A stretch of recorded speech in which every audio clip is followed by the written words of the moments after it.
알게 된 것은 1978년 서울역에서 활동하던 주먹 목포 만보의 소개로 김태촌을 만난 후 곧바로 그의 조직에 들어갔다. 김태촌 밑에서 갖가지 싸움에 휘말리며 몇 차례 나랏밥을 먹기도 했다. 먹고 살기 너무도 어려웠던 시절 태권도와 무술의 소질이 있었던 그는 자연스레 옆길로 빠져들었다. 물론 시작은 생계 유지와 가족 부양을 위해서였다고는 하지만 철없던 시절의 잘못된 선택은 그를 35년 이상 어둠의 세계에 머물게 했다. 3대 패밀리가 서울에서 영향력이 컸던 건 사실이죠. 서로 각자의 영역을 인정하며 공존하는 구도였습니다. 싸움보다는 대치였죠.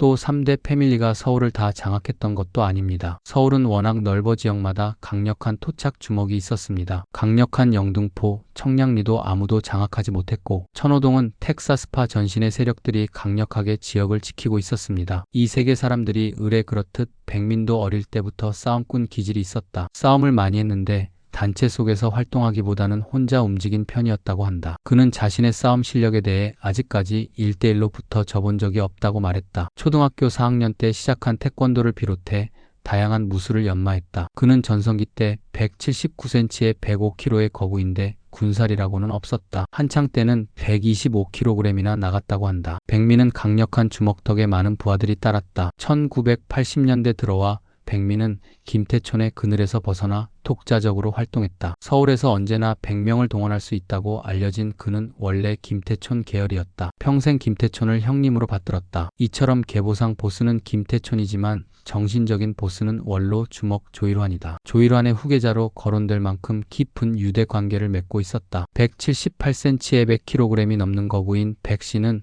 조일환 씨와 외모나 성격 등 여러 면에서 닮았다. 상대를 일순간에 제압하는 쩌렁쩌렁한 목소리와 호탕한 웃음소리, 우락부락한 마스크와 떡 벌어진 어깨, 짧은 목과 소뚜껑만 한 손, 그리고 아우들을 아우르는 카리스마, 한참 어린 동생들을 대할 때 깍듯한 존칭을 쓰는 것까지 닮았다. 백민은 조일환을 높게 평가했다.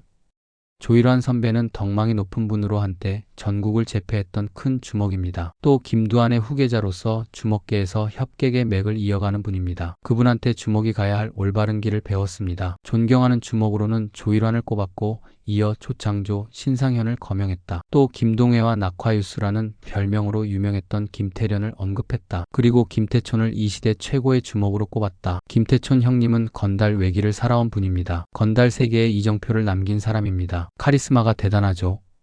그 정도의 조직을 이끌었다면 그 능력을 인정하지 않을 수 없습니다. 여러 건달 오야붕을 알지만 김태촌만 한 사람이 없습니다. 정치적 희생양이었지만 한 번도 누구를 원망하는 걸 본 적이 없습니다. 그리고 인간적인 매력이 컸습니다. 사람들을 만날 때 계산적이지 않고 자신의 가진 것을 나눠주었습니다. 동생들에게 늘 동료 간 의리와 정을 중시하고 서로 나눠 쓸 것을 강조했습니다. 또 동생들이 저지른 잘못도 오야붕으로서 자신이 안고 갔습니다. 그렇기에 지금까지 이 세계에서 언급되고 존재하는 겁니다. 저는 상대를 제압하고 조직을 키우는 낙으로 살았습니다. 하루라도 조용히 지나가면 허전했죠. 성격도 다혈질적이고 불같았습니다. 칼도 수없이 맞았고 머리 뚜껑을 2번이나 열었을 정도로 고비도 많았습니다. 그땐 그런 생활이 재미있었고 그게 폼나게 사는 거라 생각했었죠. 하지만 결국 비만 오면 쑤시는 몸뚱아리와 허망함만 남았습니다. 떳떳할 수 없던 아버지였고 가장의 역할에 소홀했던 아버지이자 아내를 고생만 시킨 남편이었다. 또 뇌경색으로 쓰러지면서 말년에 봉사활동을 하고자 마음을 먹었다. 경기 주먹계의 실력자 박봉만은 170cm가량으로 크지 않은데 근육이 대단했다. 웬만한 성인의 허벅지와 맞먹는 팔 근육은 탄탄하다 못해 터질 듯했고 하체는 드럼통을 연상케 했다. 한마디로 뽀빠이였다. 안양 타이거파를 이끌던 박봉만은 1990년대 범죄와의 전쟁 당시 범죄단체 수괴 혐의로 구속됐다. 박봉만은 평생을 싸우고 살았다. 박봉만은 스스로 자신의 인생을 말했다. 어렸을 때부터 싸움을 꽤 했다. 앞장서서도 많이 싸우고 유난히 많이 싸운 편이에요. 건달이라고 다 싸움을 잘하는 건 아닙니다. 대선배인 김두한 같은 분은 타고난 싸움꾼이고 강력하지만 다른 건달들은 약한 건달들이 많습니다. 박봉만이 주먹 세계로 접어든 계기는 우연히 사람을 팬 일이었다. 19살 때였다. 당시 그는 흰옷을 즐겨 입었다. 어느 날 누군가 옷 멋있다며 지저분한 손으로 그의 옷을 만졌다. 쌀 2가마를 메고 다닐 정도로 힘이 센 어른이었다. 옷이 지저분해진 데 격분한 박봉만은 그의 복부를 주먹으로 내질렀다. 땅바닥에 쓰러진 그는 일어날 줄을 몰랐다. 병원으로 옮겨졌는데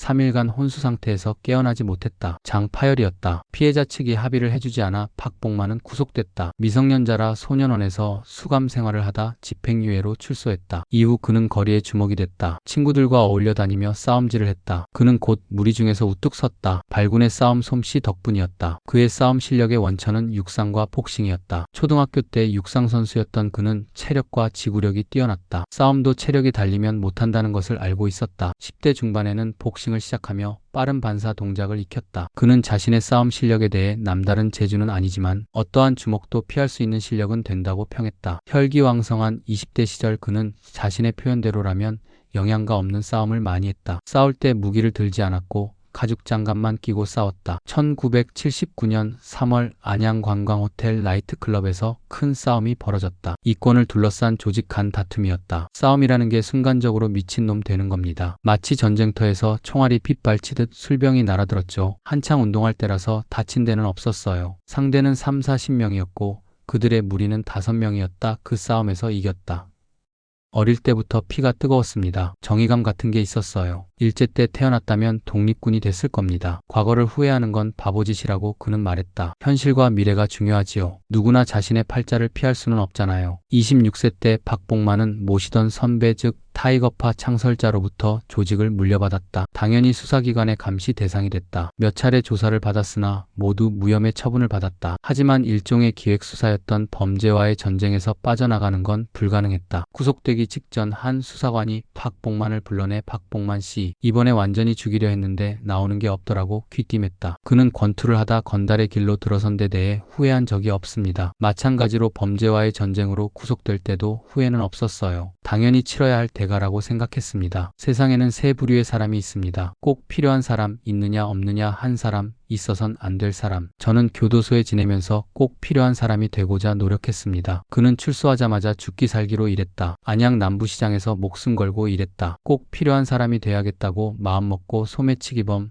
도박꾼, 도둑놈을 차단했습니다. 상인들도 챙겨주고 싸움을 많이 했는데 진 적이 없습니다. 옥살이 이후 그는 매사에 조심하고 언행을 신중히 했다. 사실 범죄와의 전쟁 때 옥석을 가리지 않은 면이 있었죠. 삼청교육대 보낼 때도 정통성을 가진 건달과 양아치나 소매치기범을 구분하지 않고 뒤섞었죠. 서글프고 가슴 아픈 일이었습니다. 언젠가 박복만은 집에 들어온 도둑을 개 패듯이 팬 적이 있다. 그렇게 하지 않으면 다른 집에 가서 또 도둑질을 할 거라 생각했기 때문이었다. 도둑을 팬 게 문제가 돼 경찰 조사를 받았다. 경찰은 도둑이라고 그렇게 패면 어떡하느냐고 나무랐다. 이에 박복만은 내가 약했다면 어떻게 됐겠느냐고 반문했다. 그가 말하는 건달의 효용성이다. 남이 못하는 걸 우리가 할 수 있습니다. 길거리에 못된 놈들도 응징합니다. 현재는 주먹계의 풍토가 많이 바뀌고 있다. 낭만도 사라졌고 우리보다 돈으로 움직인다. 우리 때만 해도 춥고 배고팠죠. 밤엔 잠자리 걱정하고 콩 한쪽도 나눠 먹던 시절이었어요. 아무리 세상이 변했다 하더라도 아직 이 세계에는 의리와 정으로 사는 사람이 많습니다. 저부터 그렇게 하고 있고 돈만 알고 위아래를 모르는 애들이 잘못된 거죠.